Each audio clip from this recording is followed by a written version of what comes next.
don't know, a WALOA alumni. I don't know if that's the proper title. But we're excited to have John McDaid here with us tonight. As many of you know, John was with us up until last year, up until this year. He left and moved down to Alabama for professional reasons. For those of you that don't know John, John is a very accomplished football official and is now the assigner and coordinator of officials for the Southeast Conference. You may have heard of the SEC. He's going to come back and kind of give us his overview of his whole process in lacrosse. We know he's accomplished in football, but he was a newbie in the lacrosse world, and he was rapidly moving up. His officiating experience really helped him acclimate to the sport. And he was somebody that was rapidly moving up in an area that has a lot of talented officials up here in the area. Down in Alabama, I'm guessing things might be slightly different as far as the level of officiating for lacrosse and what they've experienced. So he's going to give us some insight in all of that. And John, welcome. Thank you, Marty. Can you hear me okay? Yes, we can.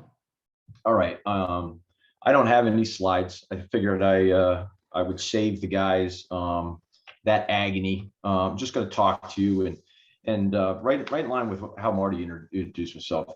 I actually give Marty some props. It's fairly daring to turn the mic over to me. Marty hasn't reviewed anything I'm about to say. And so I'm just honored, to talk here, and hopefully each and every one of you can come out of something with something that would help you what I'd say here. So I'm going to go through my reflection on. I was on the field the first year in 2019. I did a youth only schedule, which was by design because my youngest was still playing high school varsity in Fairfax County. And here I am in the middle of the lacrosse season in 2022, and what's going on in the last years, and how did I use my 31 years of football officiating experience to help me with lacrosse? And as the case may be, where did that experience not help me become a better lacrosse official? Because there's certainly examples of that. So I'll start with rules and mechanics, an obvious area to start. My football experience told me you got to learn the rules. There's just no shortcut to being a good official in any sport without first getting to know the rules. And I had some very practiced methods I used to learn rules from all my years in football, and I used them with lacrosse. Took as many written tests as I could find. When I took a written test, I wrote down rule section numbers. And maybe some other notes. Always doing what ifs. If I didn't know the answer to a real question, didn't understand something, reach out to a veteran. Do what ifs with a veteran. These things I found got me pretty quickly, within 2 years, knowing a majority of the rules. There's still some nuances in it, but I can tell today in this particular lacrosse season, my rules knowledge I'm very comfortable with it. I'll go toe to toe with just about anyone. I'm wrong at times, but I'm comfortable enough with the rules to challenge people. And that's just effectively after three or four seasons on the field. So there's just no shortcut to learning the rules. My football experience told me that, and didn't try to take one with lacrosse. As far as mechanics, I knew mechanics were important for football. First and foremost, it puts you at the right spot to make the right call. At least that's what they're designed to do. Sometimes the ball bounces funny. Sometimes something will happen in the field that mechanics never really thought about. But generally speaking, it puts you in the right spot, looking at the right area to make the right call. And that's why they're important. Lacrosse, though, has something about it that's different than football. But probably in line with those of you that do basketball, I think there's something about lacrosse mechanics that basketball mechanics also reflect that the football doesn't. I spent at least the last 20 years of my football career of having static crews, meaning inside any one season, I was working with the same 4 or 7 or 6 or 7 other guys week in and week out.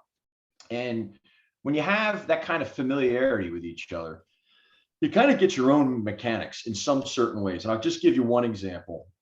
I have 9 crews that work in the Southeastern Conference every fall. how they get the ball to the succeeding spot is different almost every down and different within each crew. As long as they get it there and accurately and timely, I don't really care how they do it, right? But in lacrosse, you're working with different guys every assignment. You don't have static crews. And so everyone relying on or practicing the same mechanics is really, really important because it gets you all on the same page that you need to be. You may get into the 6th week of the season. It's now really warm, an 80 degree day in early May, and you work with someone for the first time that season, right? If we're all practicing the same mechanics, you should get off on the right foot because you guys are using a language that's familiar to all of us. I use the word language. Mechanics also do something else for us in lacrosse. There's certain mechanics, particularly signals, that create a really important nonverbal communication link with each other. Whether or not the 10-second count has been met or not met. The signals we give each other to get the restart as quick as possible, but also making sure that we're ready to officiate, whether we have a 2-person or a 3-person crew. That's really important. If we only have 2 of the 3 practicing all of our mechanics and signals and the 3rd is not, I guarantee you there's some communication part of officiating that game that's falling through the cracks, nonverbal communication that's falling through the cracks. And that stuff is really, really important for us to achieve consistency. Is one of the goals in officiating in any sport at any level. The last thing I'll say that, mechanically is there's a different level of fitness required to be mechanically sound in lacrosse. I didn't truly appreciate this until I was actually on a lacrosse field. I watched, I helped coach youth, watched a lot of lacrosse with all of my kids. I'm a lacrosse junkie and been watching it on ESPN ever since they start, airing NCAA games. And never really had an appreciation for how physically fit you need to, a different kind of fit, right? Someone that's physically fit for football is not necessarily physical fit for lacrosse because of how much you move and how quickly you have to move. I realize you need to make allowances for not being at the right spot due to your inability to be mobile enough. The teams could be just not possessing the ball real well on a given day. You may get stuck single going up and down the field 5 or 6 times, going not just one side of the midfield line to the other, but going GOLE to GOLE 5 or 6 times. And you may not be able to get into the right spot you need to be when something really critical happens in the game. I learned 2 things from that. You can always be better, more physically fit, and that's always a goal of mine. But the second is maybe you didn't get the best luck. Maybe you need to admit that to your crewmates. Maybe you need to admit that to a coach. If you're really out of shape, and that's why you're not in the right position, it's tough to be that honest because deep down it's your inability to get up and down the field. But if you take care of your fitness and you just couldn't get there, and it happens, make sure you're being honest with your crew, being honest with the sidelines. You know what, coach? If it happened like you said, then you're right and I'm wrong. I just didn't have the look and I went with what I saw. And I'm gonna talk about game management, sideline management here in a little bit. There's nothing wrong with having that moment of honesty when it's due, right? So that's it, rules and mechanics. The next big thing I'm going to talk about are what I like to call decisions versus judgments. And bear with me here. I don't want to get into a debate on semantics here, right? But to me, decisions are the things we do on a football field where we have all the facts and we take those facts, we intersect them with the rules, and we come up with an officiating decision. In football, if I got 12 on one side of the ball, I know I have too many men. If the play clock expires before the ball snapped, I know I have a delay of game. If there's a forward pass and it clearly hits the ground and takes a big bounce 5 feet into the air, I know I have an incomplete pass. I'm taking irrefutable facts, I'm intersecting them with rules, I'm coming up with a decision. Lacrosse, we have the same kinds of things. I have 7 team A on the offensive end of the field. I have offside or too many men. The team A tries to pass from teammate to teammate. The ball sails over the second player's head and untouched by anyone else sails out of bounds. I know I'm going to award to the other team. I have a goalie with possession outside the crease and he's running around and he steps back into the crease still in possession. I know I have an illegal procedure being out and in, and I'm going to award the ball 20 yards laterally to the other team, right? These are all decisions. Again, you're largely working with facts. You're taking your rules knowledge and you're coming up with a decision. Judgments are where the rules require you to evaluate something or some things subjective, right? In football, how we call and when we decide we're going to call offensive holding, there's a lot of subjectivity. We use an expression called material restriction. Is there enough material restriction such that I need to put my flag on the field for offensive holding? Because it's true, you could call offensive holding by the way it's described in the rules in black and white, almost every single down. Roughing the passer, right? When is it too late? When is it too unnecessary? Those are subjective. Defensive pass interference. That's the same concept of material restriction. Was there enough material restriction on the receiver? We use things like, did the receiver run the route he wanted?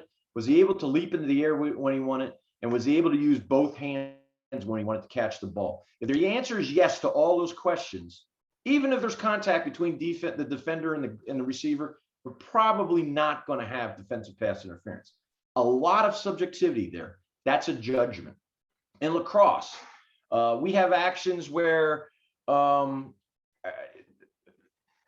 teammate player carrying the ball spills onto the ground. Was it a hold? Was it a push? Was it a trip? Right? You could probably look at action, use the rule book as written in black and white and say that's a trip, but maybe the better call is a hold or a push, or vice versa, right? You're bringing a judgment and trying to create the best judgment to fit that particular incident on the field. A slash, right? Rulebook uses language like deliberate viciousness or reckless abandon, right? What is the universal definition or universal applicability of deliberate viciousness or reckless abandon? The rule makers didn't help you guys, help us, in this case, right? We have to decipher what that is. We have to interpret what that is in real time, seeing something once. A very big judgment. Heck, I chased beer with reckless abandon, but it's not the same reckless abandon they're talking about with a kid swinging his cross at an opponent. Anytime you call unnecessary roughness, there's not a single unnecessary roughness call that's made that doesn't have a lot of subjectivity. It's a huge judgment. What's deliberate and excessively violent? You got to interpret, right? And here's an important one as well in lacrosse, because I don't really have this in football. Anytime you have a flag down for a personal foul and you decide the penalty is going to be more than a single minute releasable penalty, you're using judgment. You're using some of the biggest judgment you're going to use probably in that game. Anytime you go multiple minutes and or make something non-releasable, that is one of the bigger judgments you're going to make in that particular game. And I'm going to give you an example of a real life example of that here in a second. The difference between football and lacrosse with penalties, in football, we're just moving the ball 5, 10, or 15 yards one direction or another, right? In lacrosse, kind of like what we do in hockey, we're awarding possession in a distinctly offensively advantageous position. We're intentionally doing that. We're taking a defender off the field. We're giving the ball to the offense, the team that was fouled, and giving them a man-up opportunity. That the judgment you just made creates quite a pivot point in that game when it comes to evaluating how did the officiating insert itself into a game? Well, the biggest pivot points in lacrosse of when officiating inserts itself into the game is when we have a time-serving penalty because we're awarding a possession and a man-up opportunity. So I said I had a real-life example. Several weeks ago, I had a very competitive high school game down here in Birmingham, and I really underscore competitive because I just haven't had many. Very entertaining game. Ended up being 12-9, which obviously, if you do the math, we had 21 total goals in the game with a 3-goal differential of the winners over the losers. Early in the third quarter in that game, we had an unsportsmanlike conduct that was called, and it was enforced as a 2-minute non-releasable penalty.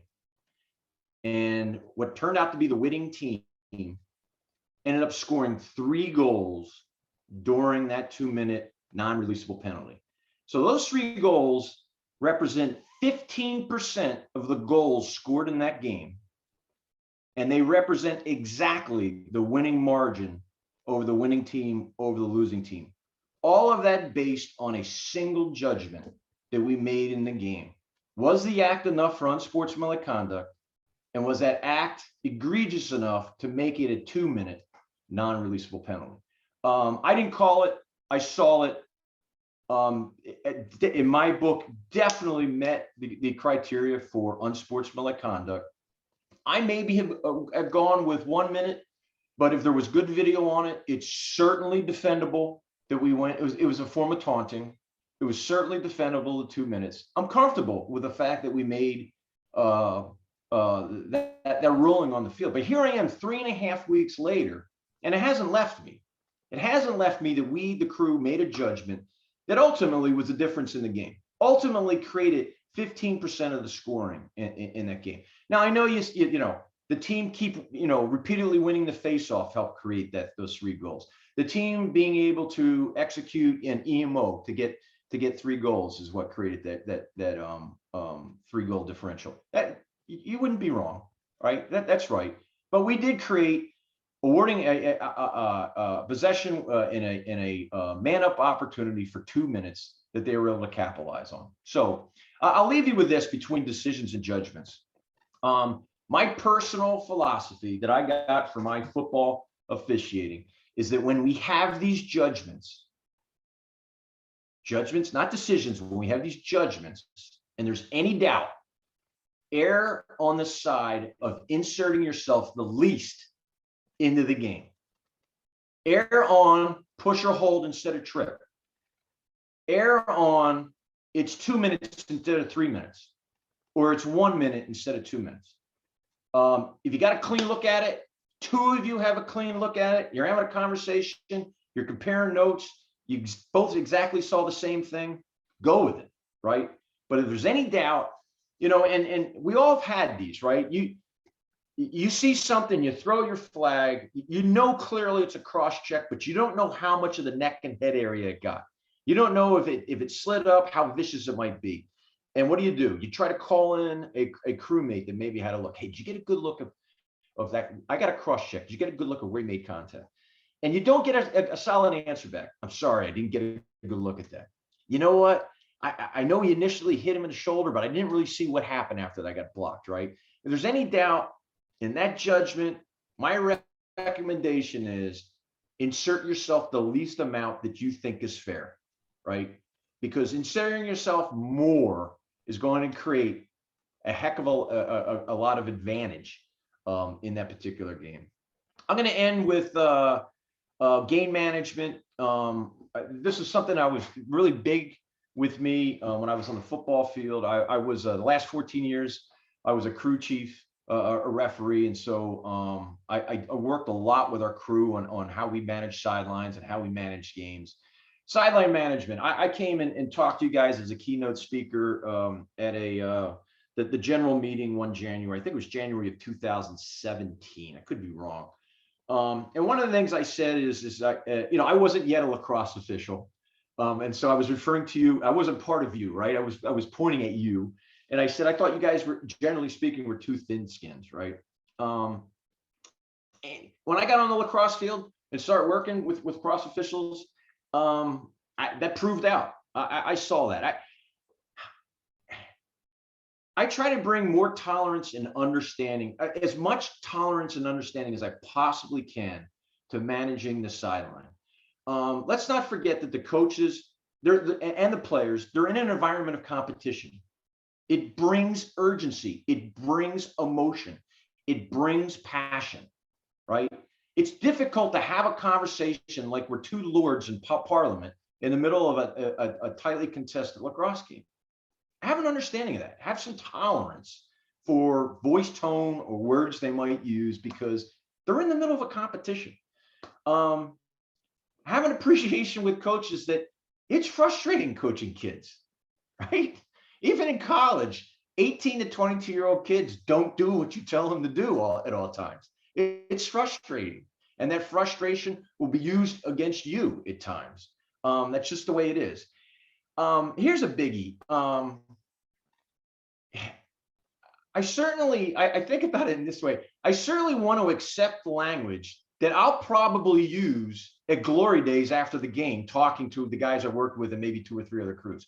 If I'm going to use that language over beers with my buddies, I should be able to tolerate it in the middle of the game as well. I'm not going to get too specific there. But again, we don't need to be, we shouldn't have the expectation that we're going to have aristocracy on the sidelines, right? And they're not using salty language. There is a line. Don't get me wrong. There is a line. You can't allow them to cross it. But if I'm going to use that language, and I'm a rough around the edges individual, if I'm going to use that language over beers at glory days, I should probably allow it in the context of the game. Can you be consistently calmer than the sidelines? That's something I'm asking myself all 48 minutes or 60 minutes of a game.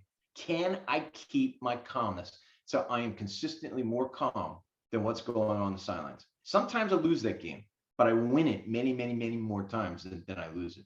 Admit your mistakes. Never lose an opportunity to tell a coach, you know what, we probably missed that. I didn't get a good look at it. If it was like you said, you're right, I missed it. Or if you just flat out know you missed it, find an opportunity later in that game and say, you know what, coach, we missed that call. Don't lose that opportunity. Now, some coaching personalities don't allow you to do that, right? You're picking a fight with a rabid dog, right? But most coaches, you'll get to a better place if you can find a moment to go and admit your mistakes. Look for reasons to communicate useful information. Let me underscore the word useful. Coaches don't want to talk about the weather. They don't want to talk about the conflict over in Russia. But if you can meet a coach after timeout and say, coach, on this deep restart, you're going to get a new 20-second count. Bring him how many timeouts he has left in a half and how many timeouts his opponent has in a half, whatever the case may be. Look for reasons to communicate useful information to them. I actually have gotten in the practice of this. If it's a coach I've never met before, I did 3 high school games last week where there were schools from out of town. They were on their spring breaks, came down to Birmingham to play lacrosse. I went up to the coach at halftime. Hey, coach, everything good? Just asking him, we may be officiating, managing a game different than he's used to. Just go and have, everything good, coach? Anything you agree with? Anything we're not doing communication wise that you like to hear or see? I got really good feedback. It helps you develop rapport. We're not trying to develop relationships per se, but we are trying to develop rapport. Bringing useful information help us do this. One other thing about communication, this is really big to us in football, and I think lacrosse, particularly as I work college games, I see this. Try to use the language that's in the rule book when you're communicating to the sideline. The rule book doesn't use phrases like he's locked in, he jacked him up, that was a buddy pass, he cleaned his clock, right? Try to use the language that's in the rule book, because one of the things it does is when we all do that, the coach is going to start hearing consistent pieces of feedback, right? If we're all using the same language in the rule book on how we're deciding what's an illegal body check and what's not, the coach is going to start hearing the same thing over and over and over and over again. We're going to come off more of authority because we're all saying the same thing. Try to use the language that's in the rule book. Game management, I worked with a fair number of you the last 2 seasons, and you guys heard me talk about this, and I'll repeat it here again. I already introduced this concept when I was talking about decisions and judgments. And I try to concentrate on how do I insert myself the least amount in a game, but still do my job. The criteria I use is, has a safety issue come to forefront?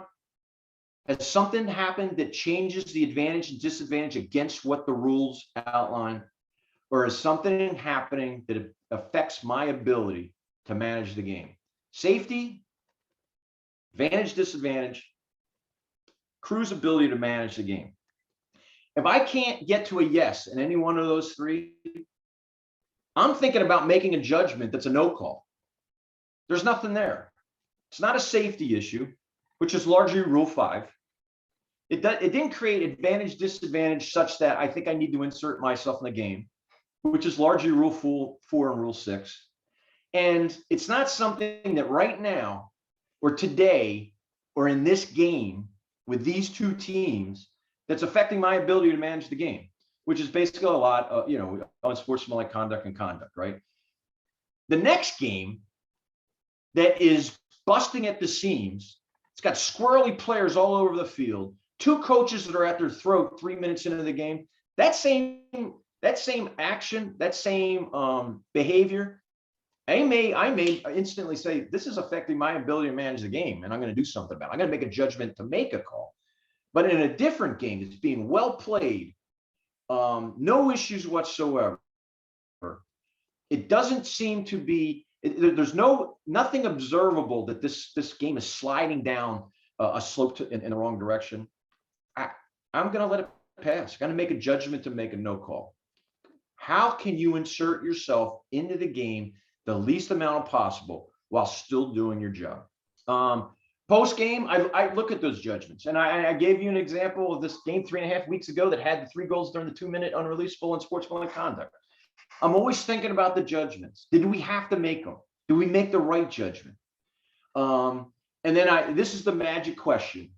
Every single game, and if I'm the referee, I'll ask this of my 2 crewmates. Is there anything we did, any flag we threw that we could have gotten away with not throwing that flag and done just as good of a job? Some games, the answer is without any hesitation, no. Every one of the flags was warranted, right? But there's other games where he says, you know what? In the 3rd quarter, we did this. We probably didn't need to do that, right? Ask yourself that question. To me, it's very healthy, right? That's a reflection period, self-critique that I think is really good for officiating. Overall, guys, I'm still enjoying it tremendously. I value the exercise. I'm laughing at Marty bringing up the bullet about the rocking chair. That happens, right? It happens all the time. And when I get caught single side, there's 2 voices in my head, right? One of them is, this is damn good exercise. As you're in better shape, you wouldn't be sucking putty balls as much as you are right now. So, suck up and deal with it, right? That's the one voice that's in my head. It's the masochist, I guess, that's inside me. But the other voice that's in my head is, look, do I have to get my pride out of the way and give up single side because I'm mechanically becoming unsound because I just don't have the wind anymore to get to where I need to be? So I do ask myself that question.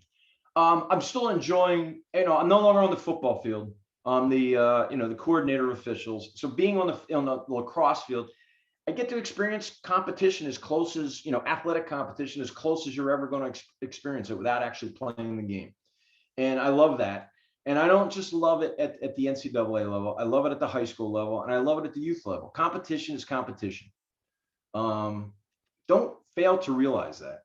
I really enjoy being that close to 2 teams competing against something, no matter if they're 8 years old or they're 18 years old.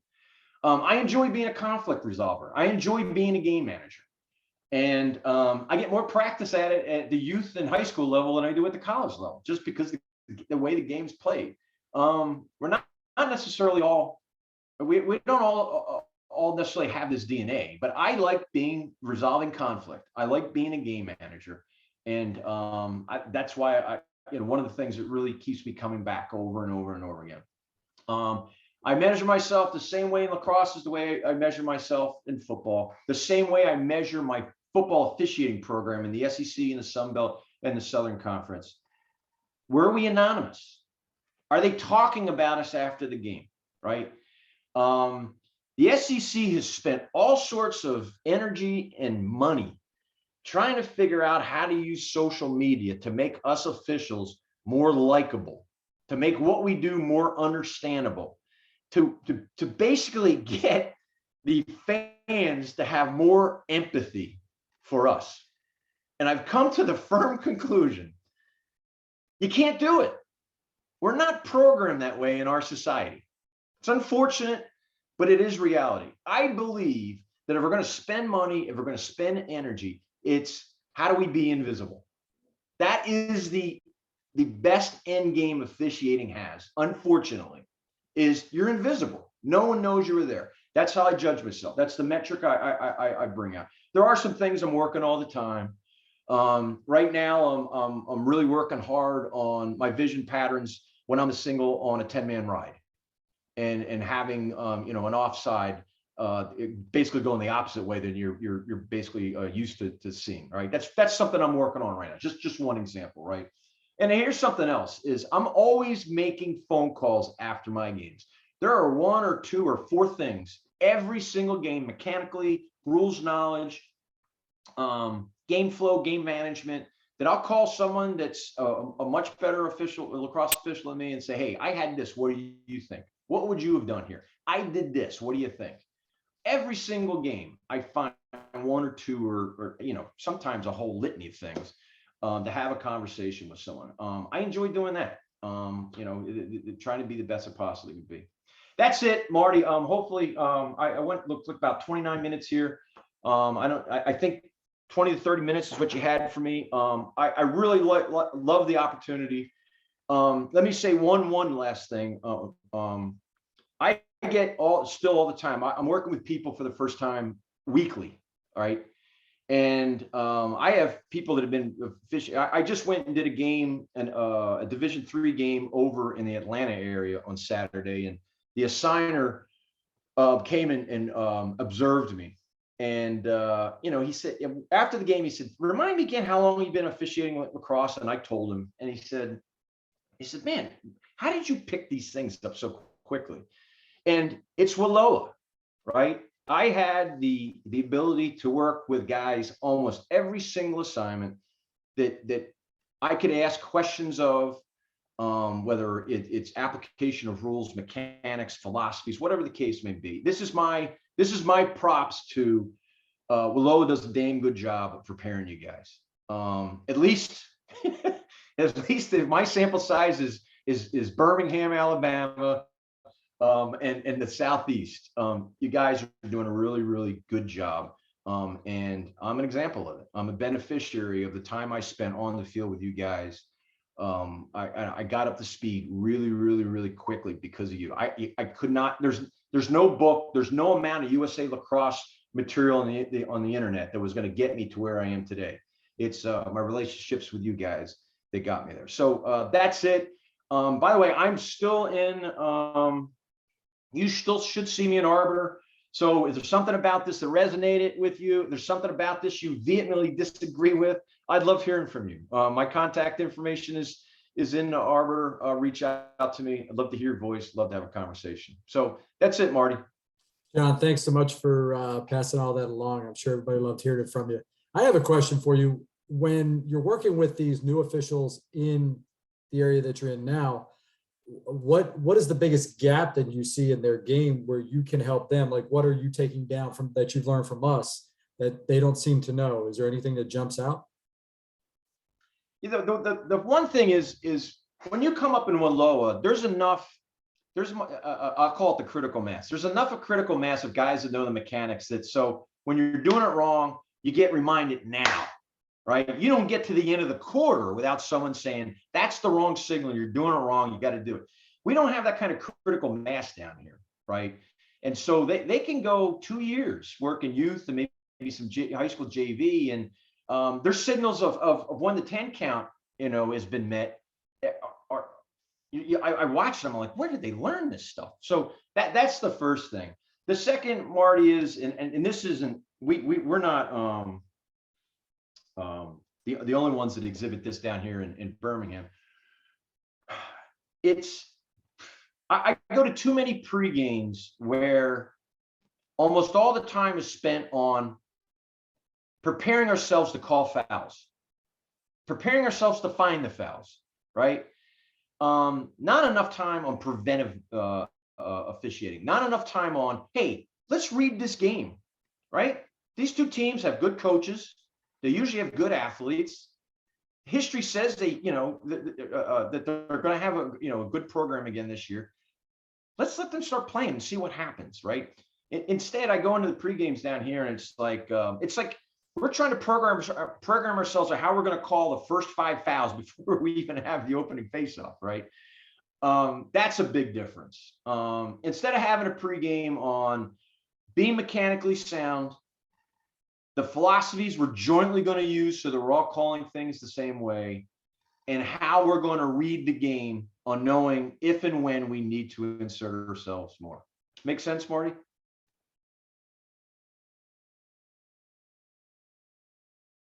That again, it takes a while and it takes the competition. One of the reasons I think we're so lucky in this area is we do have a high level of competition, which forces our officials to step up and makes them really prepared for almost anything that's thrown at them. A lot of the things that you've said have been echoed by the college assigners up here.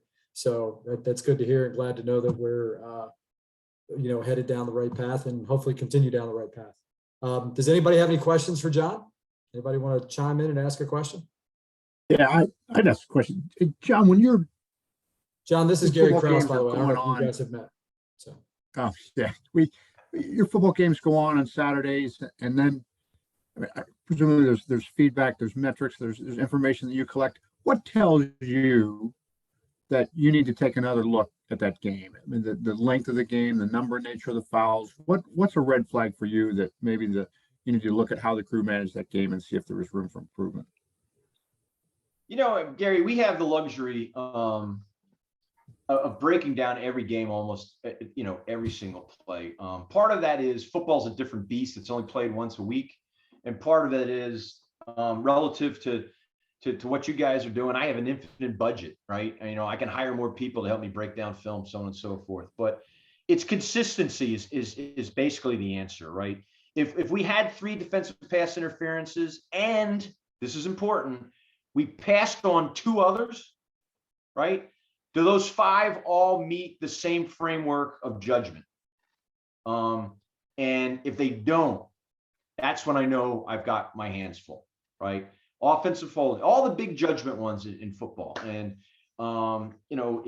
if you have those big fouls in lacrosse, unsportsmanlike conduct, the personal fouls, the multiple minute personal fouls, and you have six moments in the game, 4 where flags were thrown and 2 where the official intentionally passed on throwing a flag.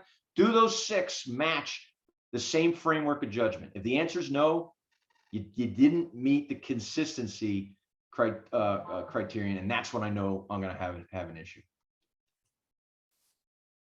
And John, just to piggyback on your point, if that question were asked to me, observing games, the big thing that jumps out for lacrosse are face-off violations. At some point, the face-off violation becomes a problem with the official and not with the guys facing off. And if we can't get through the first half, especially in the college game with getting into the bonus, something's probably going on there somewhere. All right. So, that's one of the things that jumps out just as a red flag, that something may be going on with this crew or this particular official to take a look at. So that's, again. Yeah, and let me say one thing. There's a really good analog between football and lacrosse on something. Any of you guys are big college football junkies. We had something last season that became really, really pronounced, where defenses were doing things trying to get the offense to false start more than they have ever had before. And the biggest example is, if you know what stemming is where defensive linemen are going to change their lateral position, either head to head into a gap, or from one head to head to the next head to head, intentionally right before the snap, so as to disguise or confuse the offense about what their defensive front's going to look like. And what defense started doing is they've been doing choreographed, abrupt stemming, such that 3 or 4 abruptly are moving laterally all at the same time in an effort to get offenses to move. Our playing rules in football have not done an adequate job of defining what is legal and illegal in this part of the game, right? It's a big black void because the game evolved quicker than the rules did. And what I did in August, right before we kicked off, I decided to make my own interpretations and philosophies for the SEC and some belt officiating crews. I put together some video on what is and is not legal. And not only did I use it for my officials for training, I sent it to the coaches. And we did a fairly good job. We were consistent with it. And by week 2 or week 3, the coaches figured out what we were going to allow or not allow. And we got through the season without a lot of heartache. Why did I bring all this up? So now I'm in lacrosse. And now I'm having an understanding of where the game evolves quicker than the playing rules. This goes on in every single sport at every level, where the game evolves quicker than the playing rules. And face-off is the #1 thing in the game of lacrosse that evolves quicker than the playing rules. And so this is, here's the golden nugget. All of this has been a lead up into the golden nugget. Whenever you identify that the playing rules are behind how the game is being taught, what the game strategy and tactics are, don't try to over officiate it. Because if there's a void in the playing rules, that means the playing rules don't defend you over officiating it, right? Be consistent as an organization, decide what you're going to do with violations. This isn't. But if the coaches are saying, and I'll give you a great example. Right now, the playing rules say that if someone wins the clamp and gets the clamp with the ground, they can't sit in that position, right? They got to get the ball out now. The rules also say that the player that loses the clamp can't clamp his opponent's cross, right? Can't come on top and hold his cross down, right? It's a chicken and egg. What happens first? The guy clamping on the ground and he's not getting the ball out fast enough, or the opponent getting on top of him such that he's clamping his opponent's cross down? The rules don't really, well, the mechanics of what a face-off is creates this situation. Another example is, and this is the toilet bowl in lacrosse right now. Stick checks on Fogos, right? That is one of the biggest turds in a punch bowl I've ever seen in the officiating world, right? The playing rules created that. Don't bail the playing rules out by having your officiating be more of an atrocity than the playing rules already are, right? Let the atrocious playing rules speak for themselves. So again, the golden nugget, if you recognize there's a part of the game that the playing rules just haven't evolved quick enough to address, don't try to over officiate to make up for it, because you're going to lose, because you're going to lose consistency. You're going to have one guy doing it this way on this Saturday, another guy doing it another way on another Saturday. Sorry, little soapbox there. No, great point. We get caught up in the minutia sometimes and forget what the intent of the rule is. And I think Rich Tamburino, famous college official. Yeah, the tension and the passion you hear the tension and passion you hear in my voice on this one.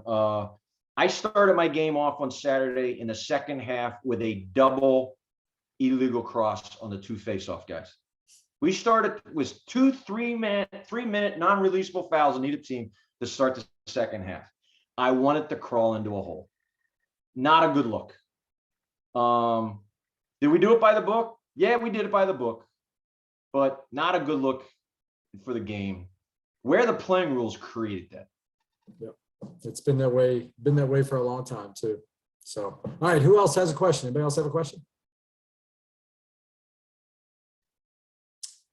John, thank you for joining us tonight. I really appreciate it. We definitely miss you up here as an official and for your guidance, but are certainly happy for you that you've gotten to the next level in your career. I'm sure that's pretty challenging doing what you do at that level, and the SEC is lucky to have you. So thank you again for joining us, and hopefully you can come back and talk to us again sometime. All right. And Hey, Marty, I'm going to take Yeah. you up on that. Next February, you're going to hear from me and say, you know what, Marty, I'm going to come up for 5 days. I want 2 assignments. there you go. There you go. I'm sure we could probably squeeze you in. You can probably come up now. Well, I'll tell you what, we'll make it St. Patrick's Day, because I just found out Birmingham is the least Irish city in the United States, and I wasn't happy at all. There you go. There's got to be something wrong with them down there. Good to see everybody. All right, guys. Thanks again, John.